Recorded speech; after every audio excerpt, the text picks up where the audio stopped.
Olá, meu nome é Juliana Paula Fugita, eu sou aluna da Engenharia Civil do Instituto Federal de São Paulo, campus Votuporanga, e hoje eu vou falar um pouco sobre a minha iniciação científica, análise de acessibilidade em habitações de interesse social através dos princípios do desenho universal.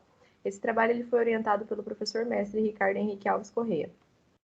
Desde 1981, o ano que foi declarado pela ONU como o Ano Internacional das Pessoas com Deficiência, foram promulgadas no Brasil muitas leis para regulamentar o livre acesso e garantir a toda a parcela da população com deficiência ou mobilidade reduzida as mesmas garantias dos demais cidadãos.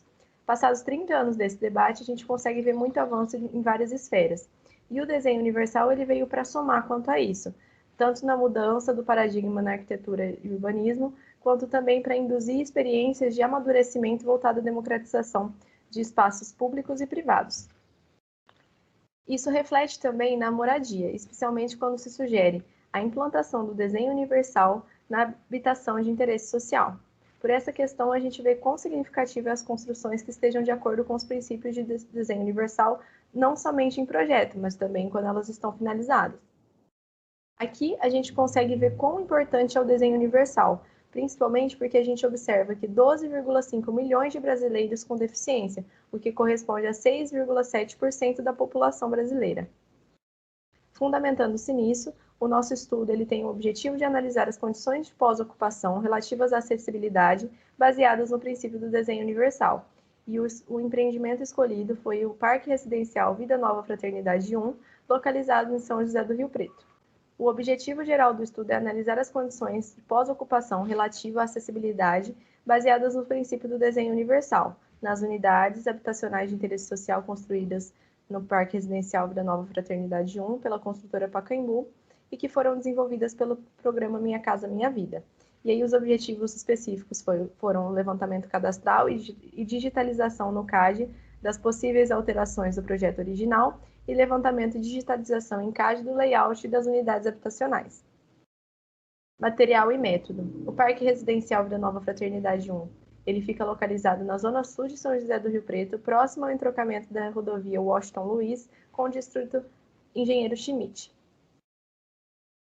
O bairro ele foi lançado em 2015, ele possui 1.498 casas, térreas prontas, não germinadas, planejadas com padrão de conforto e segurança. Elas possuem 45,47 metros quadrados de área construída, 2 dormitórios, sala, cozinha, banheira e área de serviço coberta, e laje e piso cerâmico em todos os ambientes. Cada terreno possui 200 metros quadrados.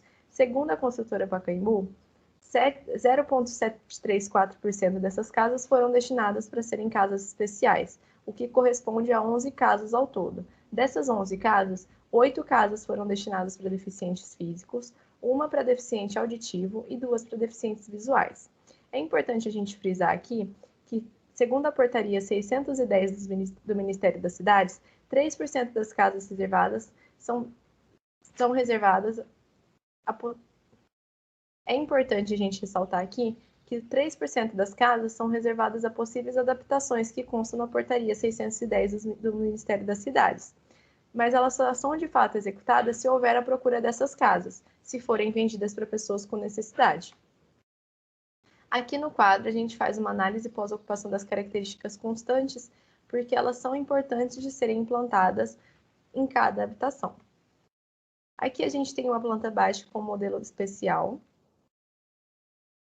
resultados e discussões. Pela situação que a gente está vivendo atualmente no país, com a pandemia do Covid-19, a gente não conseguiu contato pessoalmente com os moradores, então as entrevistas foram reduzidas, com o número reduzido de entrevistados, e também as imagens foram cedidas pelos próprios moradores. Aqui a gente tem o layout da mobília da casa especial, cedida pela construtora Pacaembu. 3 dos 11 moradores, como eu já havia dito, foram os entrevistados, sendo respectivamente os moradores A, B e C. Segundo a Pacaembu, as casas especiais elas são localizadas entre os terrenos mais planos, de esquina, e todos eles possuem rampas de acesso. O morador A.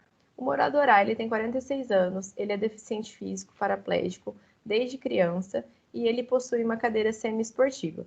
Segundo ele, não há nenhuma barreira, nada que o impeça de ter um acesso livre dentro da casa.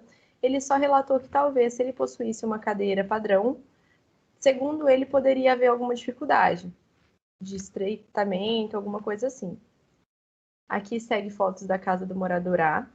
A transição de ambiente, a gente consegue ver que não há degrau, que a rampa de entrada, que a porta, ele consegue ter um acesso livre também. Em relação ao banheiro, todas as barras de acesso. Tem o banco também dentro do box para ele. O morador B. O morador B ele é deficiente visual. Ele também confirmou que as adequações necessárias são supridas pela casa, com identificação de tomadas e interruptores em braille. Ele disse que no começo, como toda residência, ele demorou um pouco para se adaptar à nova casa, mas como qualquer outra que ele fosse morador. Mas após o período da adaptação, ele consegue transitar livremente também pela casa. Aí aqui a gente tem algumas fotos sobre os interruptores e tomadas com a sinalização em braille. Para finalizar com o morador C ele tem 42 anos, ele é tetraplégico há 9 anos e ele relatou que quando ele se encontra em cadeira de roda, ele consegue fazer o seu trajeto livremente com o auxílio da mulher ou da filha. E ele também constatou que os espaçamentos são adequados para passagem tanto dele quanto com a pessoa que estiver com ele. Aqui a gente tem a imagem das portas acessíveis, tanto de quarto quanto de banheiro, a parte da área externa da lavanderia, sem nenhuma dificuldade, e o espaçamento dos vãos. Como conclusão, como resultado do trabalho em campo, a gente consegue observar que as condições de pós-ocupação elas apresentam boas condições de acessibilidade, elas respeitam as normas de desenho universal citadas no quadro 1. Não há discordância entre medidas de planta baixa e as medidas de campo, e o desenho foi implantado de maneira correta e as normas de acessibilidade foram respeitadas. Aqui fica meu agradecimento ao professor mestre Ricardo Henrique Alves Correia, do Departamento de Engenharia Civil, pela orientação e a confiança depositada, ao Instituto Federal de São Paulo, Campus Votuporanga, e a construtora Pacaembu São José do Rio Preto pela autorização e para a execução de trabalho de campo, e ao Programa de Bolsa de Institucional de Iniciação em Docência PIBID pela concessão de bolsa e financiamento do projeto. Obrigada.